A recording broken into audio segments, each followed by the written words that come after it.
Recording studio Lakhaura. Music by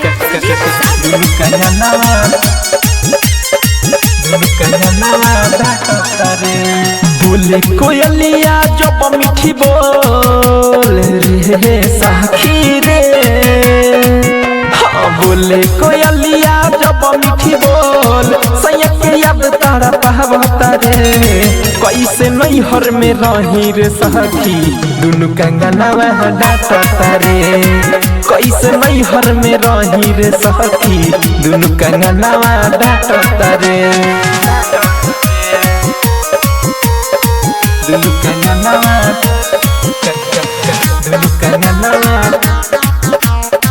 दुनु कंगनवा डांटता रे। लाजो नहीं खेतनी को उनका बहाना ख्याल हो, नई हर में छोड़ के गईले बहारा भतार हो रे रे सखी। लाजो नहीं खेतनी को उनका बहाना ख्याल हो, नई हर में छोड़ के गईले बहारा भतार हो।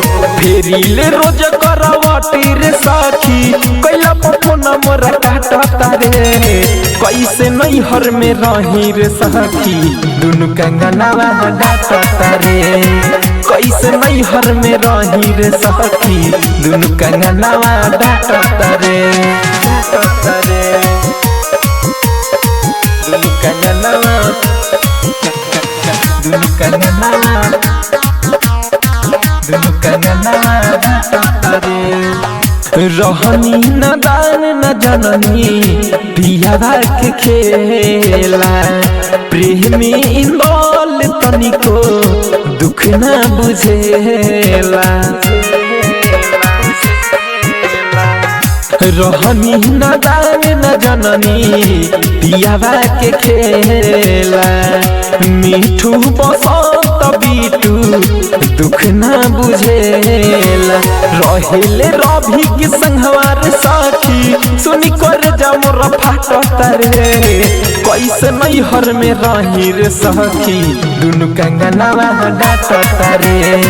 कैसे नहीं हर में रही रे सखी दुनु कंगनवा डांटता रे। Recording studio Lakhaura.